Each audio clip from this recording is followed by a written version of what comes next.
Kita mulai kisah ini dari sebuah kota pada kerajaan Romawi kuno bernama Absus, di mana rajanya namanya Dakianus. Kisah Ashabul Kahfi terjadi di dua periode kekuasaan. Kekuasaan yang pertama adalah kekuasaan yang para manusianya mereka menyembah berhala dan bintang-bintang serta matahari, dan kekuasaan periode kedua pemerintah yang bertauhid kepada Allah Subhanahu wa taala. Maka kisah Ashabul Kahfi terjadi di dua kurun kekuasaan.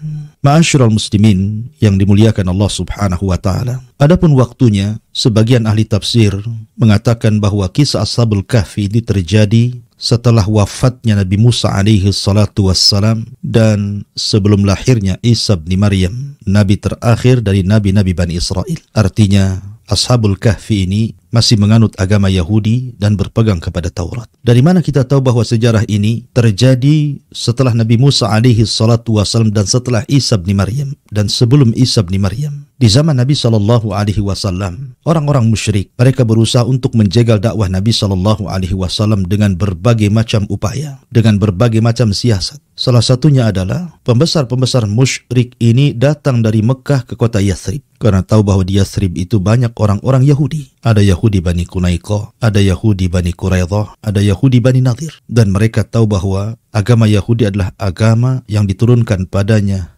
kitab, sehingga mereka orang-orang musyrik ingin bertanya soal kenabian dan kerasulan Muhammad sallallahu alaihi wasallam. Datanglah mereka ke Yathrib yang belakangan disebut Madinah. Kemudian mereka mengatakan, bagaimana pendapat kalian tentang seseorang yang muncul di negeri kami Mekah dan mengaku menjadi nabi dan rasul? Maka orang-orang Yahudi mengatakan, kalau memang dia seorang nabi dan rasul, maka berikan pertanyaan kepada dia. Kalau dia sanggup menjawab, berarti dia memang seorang nabi. Kalau dia tidak sanggup menjawab, maka dustakan kenabiannya. Akhirnya kemudian orang-orang musyrik pun mendapatkan soalan-soalan. Tentunya soalan-soalan ini untuk menjebak Nabi Shallallahu Alaihi Wasallam. Kalau memang dia bukan seorang nabi dan rasul. Di antara soalan yang kemudian diajarkan orang-orang Yahudi kepada orang-orang musyrik itu, katakan kepadanya, ya Muhammad, akhbirna an fityatin dhahabu fid dahril awal qad kanat lahum qissatun ajaba. Tanyakan kepada dia tentang beberapa anak muda pada permulaan, pada zaman permulaan yang mereka pergi kemudian berkumpul di sebuah gua di mana mereka memiliki kisah yang sangat menakjubkan. Habarkan kepada kami siapakah anak-anak muda itu. Kemudian yang kedua, wa an rajulin kana tawafan qad balagha masyariqal ardi wa magharibiha. Kemudian tanyakan pula tentang seorang raja yang berkeliling dunia sampai ujung barat dan timur. Siapakah dia? Bagaimana habarnya? Kemudian yang ketiga tentang roh. Katakan kepada dia seperti itu. Maka orang-orang musyrik pun mendapatkan maklumat dari orang-orang Yahudi. Berangkatlah kembali mereka ke Mekah. Kemudian mereka mendatangi Nabi Shallallahu Alaihi Wasallam dan mengatakan sebagaimana yang diajarkan soalan-soalan itu oleh orang Yahudi untuk ditanyakan kepada Nabi Shallallahu Alaihi Wasallam dalam rangka membenarkan kenabian dan kerasulannya atau mendustakan kenabian dan kerasulannya. Maka mereka pun mulai menanyakan tiga soalan ini dan mereka berjanji kalau seandainya Rasul Shallallahu Alaihi Wasallam bisa menjawab, maka mereka akan beriman. Tapi kalau tidak bisa menjawab, maka mereka akan mendustakan kenabian dan kerasulannya. Setelah kemudian datang dan bertanya tiga soalan itu, Nabi Shallallahu Alaihi Wasallam akhirnya mengatakan, ukhbirukum bima sa'altum anhu ghadan. Kata Nabi SAW, baik, saya akan habarkan kepada kalian apa yang kalian tanyakan kepadaku, tapi jawabannya besok. Subhanallah. Allah takdirkan Rasul SAW lupa mengucapkan insya Allah. Setelah itu kemudian mereka berpaling. Maka Nabi SAW tidak mungkin menjawab sembarangan. Menjawab dengan akalnya, dengan pemikirannya. Bagaimanapun dia seorang Nabi dan Rasul harus menunggu wahyu. Wa ma yantiqu anil hawa in huwa illa wahyun yuha. Dia tidak pernah bicara dengan akalnya, dengan hawa nafsunya. Karena dia hanya bicara dengan wahyu yang diwahyukan kepadanya. Walau taqawwala alaina ba'dal aqawil la akhadna minhu bil yamin thumma laqata'na minhu al-watin. Kalau engkau wahai Muhammad berbicara sekehendakmu, berdusta atas nama Allah Subhanahu wa taala, kami akan tarik tangan kananmu, kami akan potong urat nadimu. Itulah ancaman Allah kepada Nabi sallallahu alaihi wasallam. Maka Nabi sallallahu alaihi wasallam tetap menunggu Jibril sebagai jawabannya. Allah takdirkan satu hari Jibril tidak datang, 2 hari, 3 hari, sampai berlanjut kepada 15 hari. Jibril tidak kunjung turun untuk memberikan jawabannya sebagai wahyu. Maka penduduk Mekah pun heboh. Mereka mengata-ngatakan dengan sesuatu yang tidak layak dikatakan kepada Nabi SAW. Sampai-sampai mereka mengatakan, wa'adana Muhammadun ghadan wal yawma 15 lailatan. Katanya Muhammad menjanjikan besok jawabannya, sekarang sudah sampai 15 hari. 15 malam. Qad asbahna minha la yukhbiruna bi syai'in mimma sa'alnahu anhu. Tapi tidak ada kunjung jawaban dari beliau. Jangan-jangan dia adalah seorang nabi palsu ataupun seorang rasul palsu. Mendengar desas-desus orang-orang mengatakan sesuatu yang tidak layak dikatakan kepada seorang nabinya. Ahzana Rasul sallallahu alaihi wasallam. Mereka membuat sedih Nabi sallallahu alaihi wasallam, dan sesaklah dada Nabi sallallahu alaihi wasallam karena tidak kunjung ada jawabannya. Sampai pada waktunya ketika Nabi SAW sudah mulai sedih, sesak dadanya, apa yang dibicarakan oleh penduduk Mekah, dari sinilah kemudian Jibril turun, kemudian menurunkan surah Al-Kahfi yang menceritakan tentang Ashabul Kahfi. Yang dimaksud anak-anak muda pada zaman yang awal-awal dulu yang kemudian bersembunyi di gua karena kezaliman rajanya, maka mereka adalah Ashabul Kahfi. Kemudian diceritakan secara global dalam suratul Kahfi, dan ini pula yang menjadikan sebab nuzulnya surah Al-Kahfi. Dari sini kita tahu ketika orang-orang musyrik datang kepada orang Yahudi, berarti zaman peristiwa Ashabul Kahfi itu di zaman agama Yahudi setelah wafatnya Musa, sebelum Isa. Sebab kalau seandainya peristiwa ini terjadi setelah wafatnya Isa bin Maryam, tentu orang-orang Yahudi tidak punya maklumat tentang Ashabul Kahfi. Mereka tidak punya pengetahuan. Ketika mereka memiliki pengetahuan soal itu, maka para ulama beristimbat bahwa kejadiannya setelah Isa bin Maryam, setelah Musa alaihi salatu wassalam, dan sebelum Isa bin Maryam. Ma'asyiral muslimin yang dimuliakan Allah Subhanahu wa taala, maka Allah Subhanahu wa taala katakan, "Fala'allaka bakhi'un nafsaka 'ala atharihim illam yu'minu bihadzal hadithi asafa." Maka barangkali engkau wahai Muhammad akan mencelakakan dirimu karena bersedih hati setelah mereka berpaling, sekiranya mereka tidak beriman kepada keterangan ini, maksudnya Al-Quran. Jadi ketika lama Jibril turun, tidak memberikan jawaban, tidak kunjung datang untuk memberikan jawaban, Nabi pun sesak, Nabi khawatir kalau seandainya mereka orang-orang musyrik itu semakin jauh dari Al-Quran, mendustakan Al-Quran, mendustakan kenabian dan kerasulannya. Tetapi Allah Subhanahu wa ta'ala akhirnya mengutus Jibril untuk memberikan jawabannya. Tetapi walaupun demikian, janji orang-orang musyrik itu tidak terbukti karena mereka juga tidak kunjung beriman kepada Allah dan Rasulnya.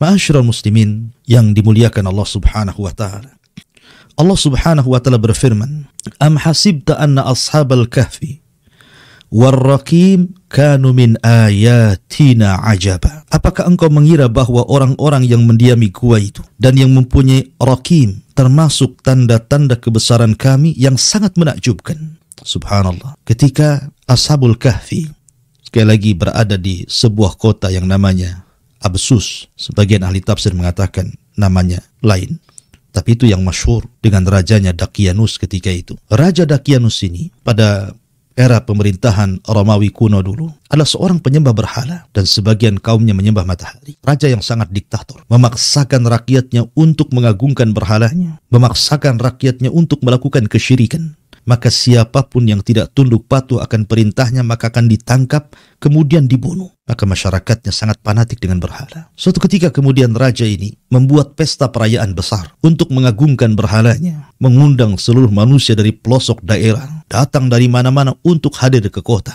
Dan itu merupakan sebuah keharusan, undang-undang raja. Akhirnya datanglah manusia-manusia dari berbagai macam penjuru dan pelosok berkumpul di kota. Ma'asyiral muslimin yang dimuliakan Allah Azza wa Jalla, maka dimulailah perayaan menyembah berhala kala itu. Lah, dari peristiwa ini ada orang-orang yang kemudian tidak setuju dengan perayaan itu, dan mereka adalah anak-anak muluk, abnaul muluk, anak-anak muda, putra-putra dari para pembesar-pembesar kerajaan. Mungkin kalau semacam sekarang anak gubernur, anak menteri, anak pejabat, ada yang masih hati mereka itu hanif, tidak suka dengan kesyirikan, mentauhidkan Allah Subhanahu wa ta'ala, mengingkari perbuatan itu. Akan tapi karena mereka wajib hadir, kalau tidak maka mereka akan ditangkap dan dipenjara, maka semua harus hadir. Tapi kemudian tiba-tiba salah seorang di antara mereka menyingkir dari perayaan itu, kemudian duduk di bawah pohon. Kemudian selang berapa waktu datang lagi anak muda, kemudian duduk di sebelahnya. Kemudian beberapa waktu datang lagi anak muda,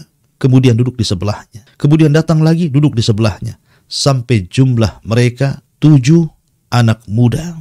Mereka tidak mau ikut perayaan. Mereka duduk di bawah pohon itu. Tapi mereka pun tidak mau saling bertanya ada apa dan kenapa. Dikhawatirkan satu di antara mereka adalah jasus, mata-mata kerajaan. Kalau seandainya salah bicara saja, bisa saja dilaporkan kemudian ditangkap dan dipenjara. Bahkan mungkin dibunuh, nyawa melayang. Akhirnya mereka pun tidak berani untuk saling bertanya. Sampai akhirnya timbul penasaran satu dengan yang lainnya.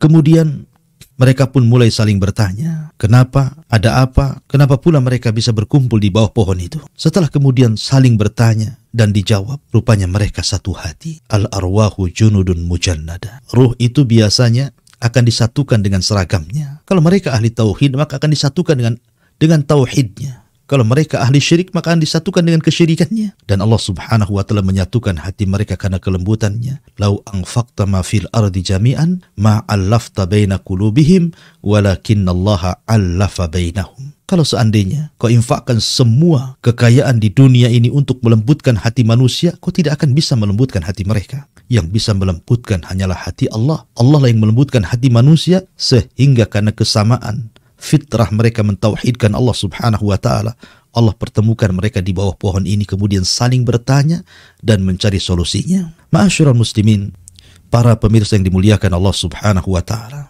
makanya Allah subhanahu wa ta'ala mengatakan, am hasibta anna ashabal kahfi warraqim kanu min ayatina ajab idh awal fityatu ilal kahfi faqalu rabbana atina min ladunka rahmatan wa hayyi lana min amrina rashada فضربنا على آذانهم في الكهف سنين عددا ثم بعثناهم لنعلم أي الحزبين أحصى لما لبثوا أمدا. Allah subhanahu wa ta'ala berfirman, apakah engkau mengira bahwa orang-orang yang mendiami gua itu dan yang mempunyai rakim itu termasuk tanda-tanda kebesaran kami yang menakjubkan? Ingatlah ketika pemuda-pemuda itu berlindung ke dalam gua, lalu mereka berdoa, ya Allah Tuhan kami, berikanlah rahmat kepada kami dari sisimu dan sempurnakanlah petunjuk yang lurus bagi kami dalam urusan kami. Maka kami tiup telinga mereka di dalam gua itu selama beberapa tahun. Ma'asyiral muslimin yang dimuliakan Allah subhanahu wa ta'ala, ketika anak-anak muda ini berkumpul di bawah pohon, kemudian akhirnya ketahuan bahwa mereka tidak ikut ihtifal perayaan kerajaan. Akhirnya mereka pun ditangkap. Kemudian ditanya, apa gerangan Anda tidak mengikuti perayaan raja kami, menyembah berhala-berhala kami? Subhanallah. Allah berikan keberanian kepada anak-anak muda, dan ini perlu dicontohkan. Ashabul kahfi bukan nabi, mereka bukan para nabi, mereka bukan para rasul, tapi Allah subhanahu wa ta'ala berikan kepada mereka ujian seperti yang diberikan para nabi dan rasul.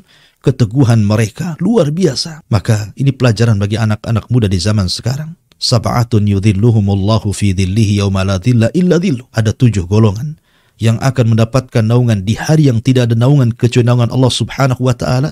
Syabun nasha'a fi ibadatillah. Anak muda yang tumbuh di atas ibadah dan ketaatan kepada Allah subhanahu wa ta'ala. Seperti Ashabul Kahfi. Mereka disebut fityah, Ashabul Kahfi. Ketika kemudian dipanggil oleh raja, kemudian ditanya alasannya, maka mereka mengatakan, Rabbuna Rabbus samawati wal ard. Lan nad'u min dunihi ilahan laqad kulna idan syatata. Haula qaumuna taqadu min dunihi alihatan laula ya'tuna alaihim bisultanin bayyin faman adlamu mimman iftara 'ala Allahi kadhiba. Dan kami teguhkan hati mereka ketika mereka berdiri di hadapan sang penguasa zalim, sang penguasa musyrik, kemudian mereka melakukan pembelaan. Apa yang mereka katakan? Tuhan kami adalah Tuhan langit dan bumi, bukan berhala-berhala itu, bukan bintang bulan. Tuhan kami adalah Tuhan langit dan bumi. Kami tidak menyeru Tuhan selain Dia. Sungguh, kalaulah kami berbuat demikian, tentu kami telah mengucapkan perkataan yang sangat jauh dari kebenaran. Mereka itu kaum yang kami telah jadikan Tuhan-Tuhan untuk disembah selain Dia. Mengapa mereka tidak mengemukakan alasan yang jelas tentang kepercayaan mereka? Maka siapakah yang lebih zalim daripada orang yang mengada-adakan kebohongan terhadap Allah? Subhanallah, keberanian anak muda ini mendakwahkan dakwah tauhid di depan penguasa zalim, penguasa musyrik, penguasa kafir. Subhanallah, afdalul jihad kalimatul haq inda sultanil jair. Seafdal-afdalnya jihad, kata Rasul, adalah mengucapkan kalimat yang benar di hadapan penguasa yang zalim. Karena raja ini diktator. Raja ini diktator. Dakyanus ketika itu raja yang diktator memaksakan orang untuk menyembah berhala. Tapi anak muda ini tetap saja mengatakan kulil haq walau kana murra. Katakan kebenaran itu pahit rasanya karena tahu konsekuensinya. Kalau mereka menentang raja, mereka sudah tahu. Tapi subhanallah, Allah takdirkan raja ini tidak langsung membunuh anak-anak muda yang menyelisih agama rajanya ini. Tidak mau menyembah berhala, tidak mau menyembah bintang dan matahari, dan tetap mentauhidkan Allah subhanahu wa ta'ala. Tapi diberikan satu kesempatan, 3 hari untuk berfikir. Kalau mereka selama 3 hari mau merubah keyakinan mereka dari tauhid menuju syirik, dari ketaatan kepada Allah akhirnya taat kepada berhala, maka mereka akan diberikan jabatan tinggi, diberikan kedudukan. Tapi apa yang terjadi? 3 hari itu digunakan untuk lari, digunakan untuk kabur, menghindari ancaman raja. Karena mereka tahu konsekuensinya, mereka akan dibunuh. Akhirnya mereka pun lari sejauh mungkin dari kerajaan itu. Mereka lari ke gunung dan bukit, dan Allah subhanahu wa ta'ala takdirkan mereka menemukan sebuah gua. Dari sinilah kisah Ashabul Kahfi dimulai. Mereka masuk ke dalam gua. Makanya Allah subhanahu wa ta'ala mengatakan di sini. Allah mengatakan, فَضَرَبْنَا عَلَىٰ آذَانِهِمْ فِي الْكَهْفِ سِنِينَ عَدَدًا. Maka kami tutup telinga mereka dalam gua itu selama beberapa tahun. Allah tidurkan di situ. Ma'asyiral muslimin, para pendengar yang dimuliakan Allah subhanahu wa ta'ala. Al-Kahfi berbeda dengan Al-Ghar. Kalau Nabi SAW ketika tahannut, menyendiri sebelum diangkatnya menjadi Nabi dan Rasul selama 3 tahun. Di usia 37 sampai di usia 40 tahun diangkat menjadi Nabi dan Rasul. Kemudian masuk ke dalam gua. Maka gua yang dipakai Nabi SAW bukan Al-Kahfi, tetapi Al-Ghar. Maka disebut Ghira Hira, gua Hira. Karena memang tidak dalam, hanya lubang kecil. Beda dengan Al-Kahfi, ini lubang besar. Besar, dalam, maka disebut Al-Kahfi. Jadi gua yang besar, gua yang dalam itu disebut Al-Kahfi. Tapi kalau kecil, lubang kecil, tidak terlalu dalam, tidak terlalu besar, maka bahasa Arab disebut Al-Ghar. Sehingga Ashabul Kahfi ini masuk ke dalam gua itu dan bisa bersembunyi. Maka ketika tahu bahwa anak-anak muda ini pergi, kabur dari kerajaan, subhanallah, lihat pengorbanan mereka. Mereka abnaul muluk, anak-anak raja. Artinya mereka bukan orang biasa. Ketika mereka lari dari kerajaan, otomatis mereka meninggalkan kekayaan mereka, meninggalkan pangkat dan jabatan mereka, meninggalkan nikmat duniawi mereka. Tetapi mereka berkorban seperti itu karena li'la'i kalimatillah. Mereka berusaha untuk meninggikan kalimat Allah, tauhid.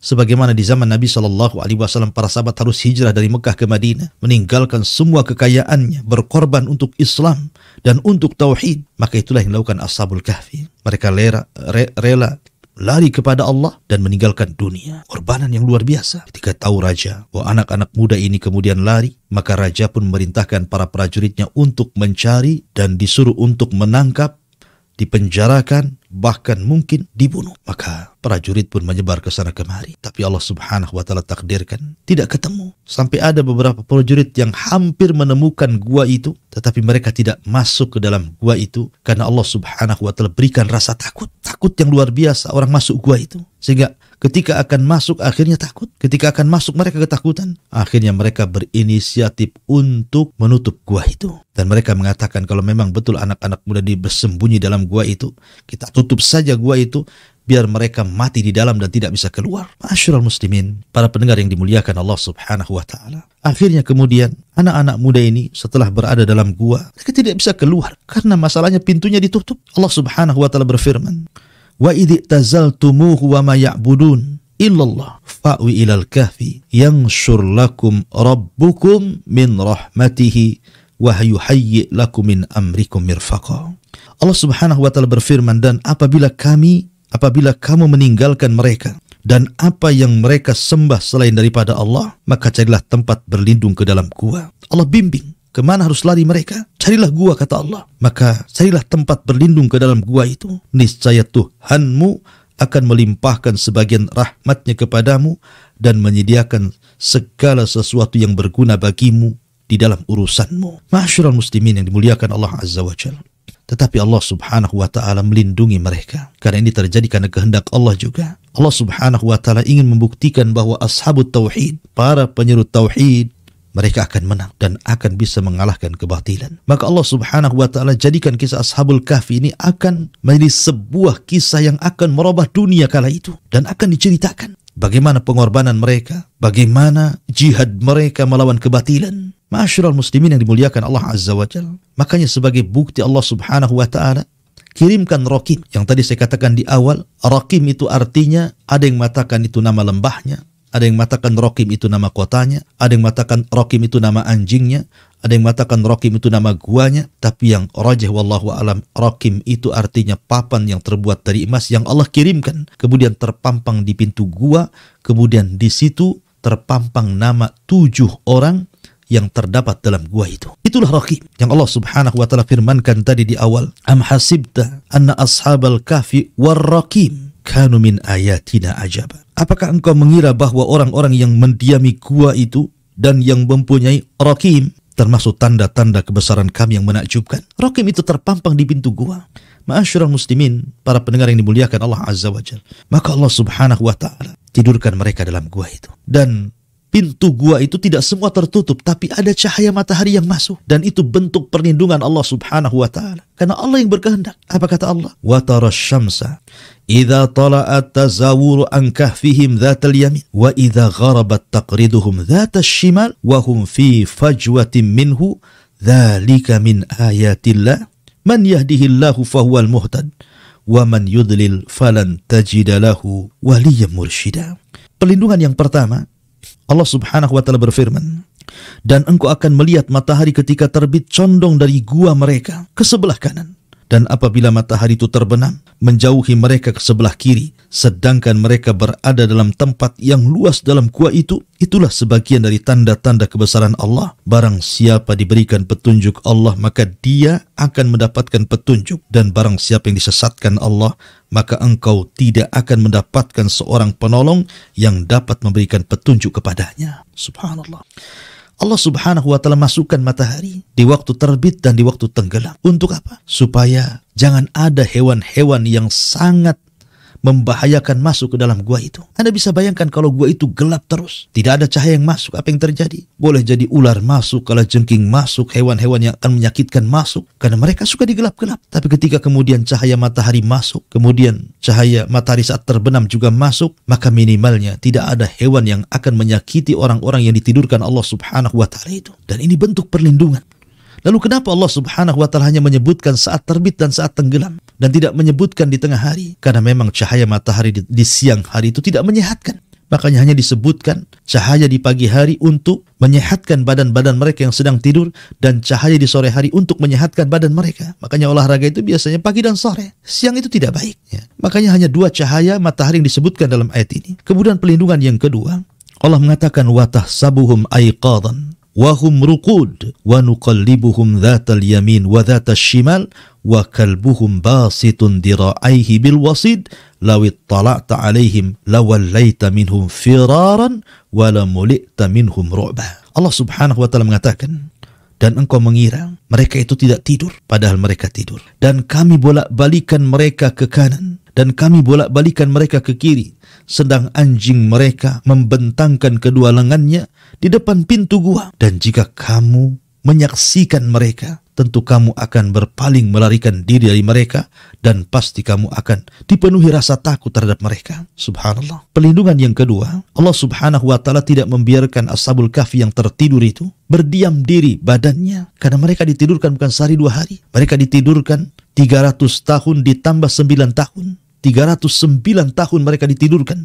Artinya 3 abad lebih mereka ditidurkan. Jadi jasad mereka tidak dibiarkan tertidur tanpa bergerak. Sebab kalau seandainya kemudian mereka tanpa bergerak tidur terus, tentu akan mengalami hal-hal yang tidak diinginkan dari kesehatannya. Tapi kemudian ketika dibolak-balikan ke kanan, ke kiri, ke kanan, ke kiri saat tidur, maka jasad mereka terpelihara dan mereka tidak mengalami pembusukan atau apapun namanya. Itulah pemeliharaan yang kedua yang Allah Subhanahu wa taala berikan kepada Ashabul Kahfi.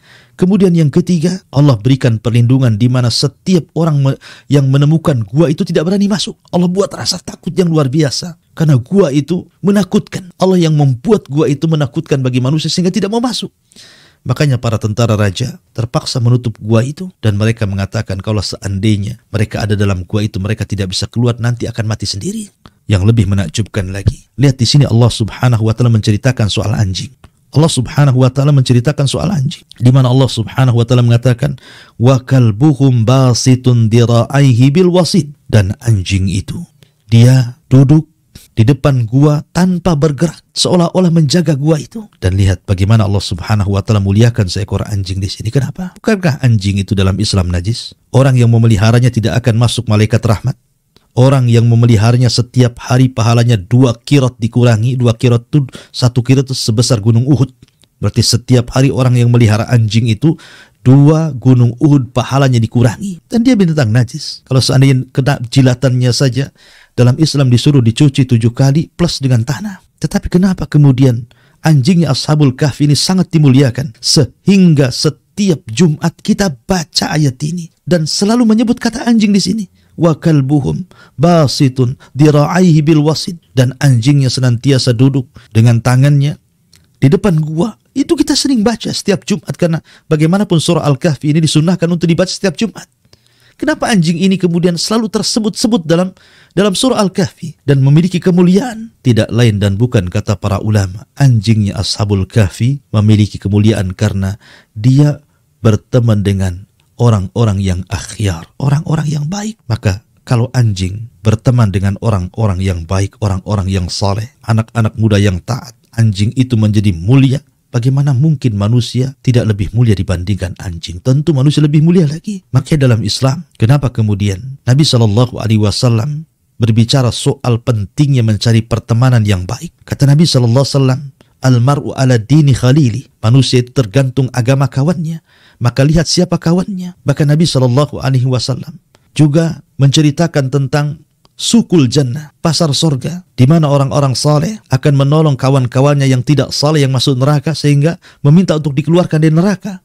Dari sini Hasan Al-Basri mengatakan, istaghfiru min sahibikumus saleh fa innahu yanfa'ukum yaumal qiyamah. Perbanyak teman-teman yang baik, karena itu bermanfaat sampai kiamat. Kalau anjing saja mulia karena berkawan dengan orang baik, bagaimana mungkin manusia tidak lebih mulia dibandingkan anjing? Oleh karena itulah maka carilah lingkungan yang baik, teman yang baik, karena itu bisa mengangkat derajat kita bukan hanya di dunia, sampai kelak di akhirat. Ma'asyiral muslimin yang dimuliakan Allah Subhanahu wa taala. Kemudian Allah Subhanahu wa taala berfirman, wa kadzalika ba'athnahum liyatasaaluna bainahum qala qailun minhum kam labistum qalu labisna yawman aw ba'da yawm qalu rabbukum a'lamu bima labistum fab'athu ahadakum biwariqikum hadhihi ilal madinati falyanzuru ayyuha azka ta'aman falyatikum birizqin minhu walyatalattaf wala yush'iranna bikum ahada.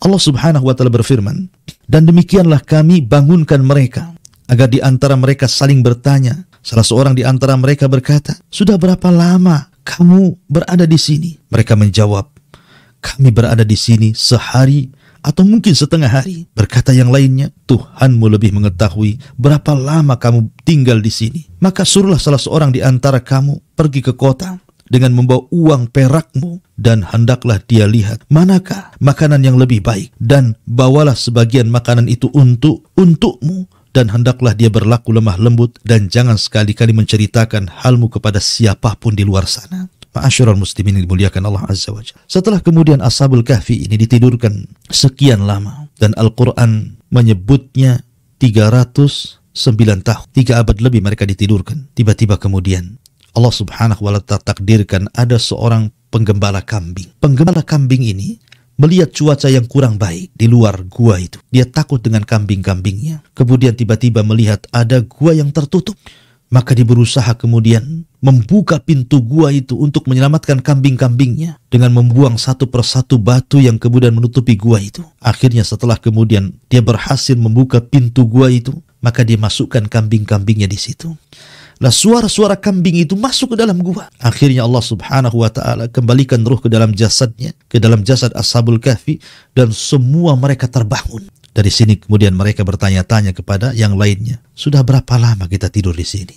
Karena ketika mereka tidur itu setelah zuhur, kemudian setelah 3 abad lebih, kemudian mereka dibangunkan setelah asar, sehingga kemudian mereka mengira mereka tidur dari zuhur ke asar. Makanya mereka mengatakan ketika bertanya-tanya, wa kadzalika ba'atsnahum liyatasaaluna bainahum qala qailun minhum kam labistum, berapa lama kalian tidur? Mereka mengatakan, labisna yauman aw ba'da yaum. Oh, boleh jadi kami tidur itu 1 hari atau mungkin setengah hari. Ya.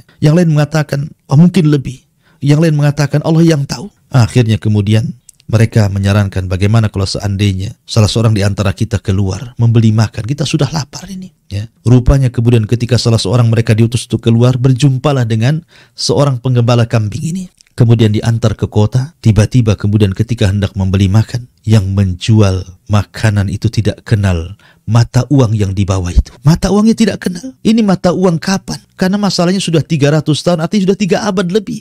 Tentu sudah berbeda mata uang masalahnya. Bingung. Tapi kemudian akhirnya punya kecurigaan. Dibawalah anak muda ini kepada sang raja, yang ketika itu kebetulan rajanya sudah berubah. Kerajaannya sudah berubah, agamanya sudah berubah. Yang tadinya mereka menyekutukan Allah dengan menyembah berhala dan matahari, sekarang rajanya betul-betul menyembah Allah, mentauhidkan Allah, taat kepada Allah. Kemudian ketika mendapatkan cerita dari utusan Ashabul Kahfi ini, raja pun senang. Raja pun senang. Dan kaumnya ketika itu ada yang tidak percaya dengan hari kebangkitan.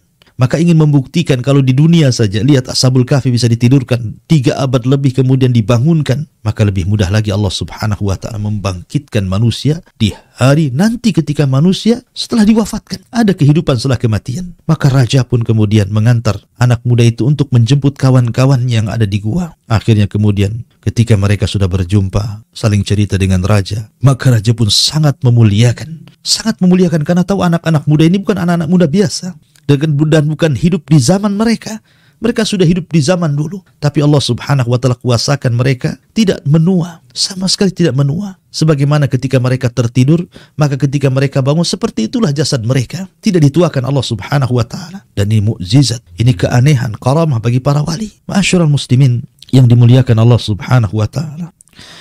Maka setelah kemudian mereka pun dimuliakan oleh raja, maka Allah subhanahu wa ta'ala menyebutkan kisahnya kembali. Sayaquluna thalathatun rabi'uhum kalbuhum wa yaquluna khamsatun sadisuhum kalbuhum rajman bil ghaibi wa yaqulun sab'atun wa thaminuhum kalbuhum qur rabbi a'lamu bi'iddatihim ma ya'lamuhum illa qalil fala tumari fihim illa mira'an zahiran wa la tastafti fihim minhum ahada.